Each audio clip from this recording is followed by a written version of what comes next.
This is a reminder to keep your ego in check because obviously, as human beings, we all want a sense of uniqueness. We all want to have qualities that most other people don't. We all want to accomplish things that most other people haven't. And because of our egos and, everything in life never been enough, we can set very unrealistic expectations for ourselves that are, I don't want to say unachievable, but way out of our league, at least right now, for the time being. But our egos want it as soon as possible.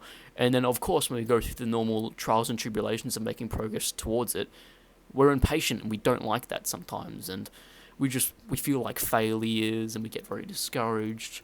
And this is the part I really want to emphasize because that can lead us into a really bad trap because here's the thing, right? That on how our egos can turn on us, and you probably know at least one person where this is extremely apparent.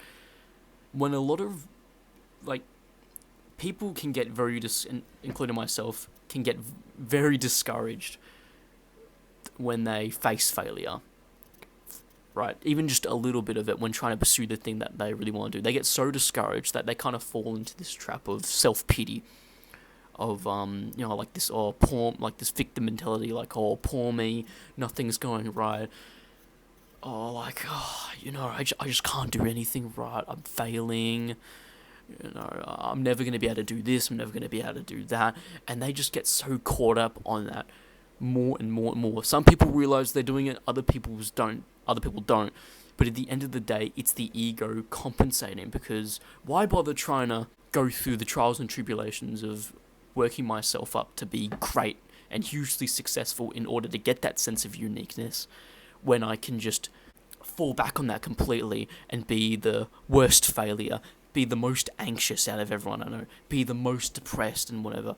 Like I said before, you probably know at least one person who every time you talk to them, they've always got some problem. They're like, oh, poor me, I'm so depressed, nothing's going right. And then when you try and give them advice, yeah, but I'm just like so depressed, like you don't get it, and I'm just like so bad, and they're so entitled that they are so worse off that they're completely out of your league, that you don't understand it or whatever, because they feel that will give them a sense of uniqueness, whether they realize it or not.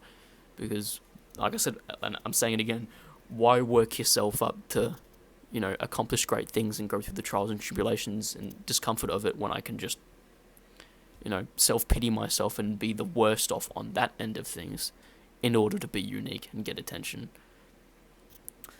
And it's a very easy thing to fall into, even subtly.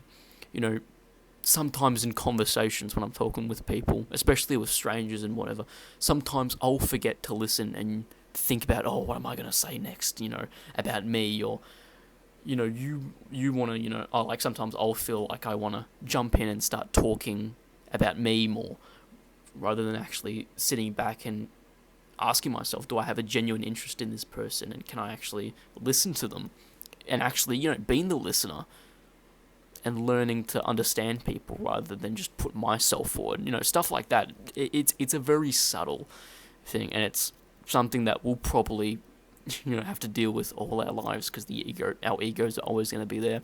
But this is just a reminder to keep it in check, because the ego can very subtly and very cuttingly turn on you in many different ways. This is just one of the ways. And about the whole thing about being unique and wanting a sense of being unique, it sounds corny, it sounds cliche, but you are unique as you already are, and you're probably thinking, what the fuck does that mean? I've been told that all my life, it almost feels like a lie. Well, of course, go out there, try new things, work to accomplish new things, and be willing to fail, be willing to play with life a bit. But despite all that, you are still going to be you. Of course, your values, your beliefs are going to change, and that's going to change who you are, but that doesn't change the fact that you are you. I know it sounds weird, but it really is true. It's kind of like one of those pieces of advice you might hear old people give you, and you probably think, I've heard this advice all the time, it's so cliche or whatever, but maybe it's cliche for a reason. Maybe that's because it actually matters. So yeah, keep your ego in check. It can be mean sometimes, but it can be great. Just learn and practice training yourself to be conscious of it. Maybe do some meditation. I don't know. Even just having moments of consciousness and be like, oh, no, I don't know. I hope you kind of get what I mean, but yeah, that kind of summarizes it. See you later. Keep your ego in check.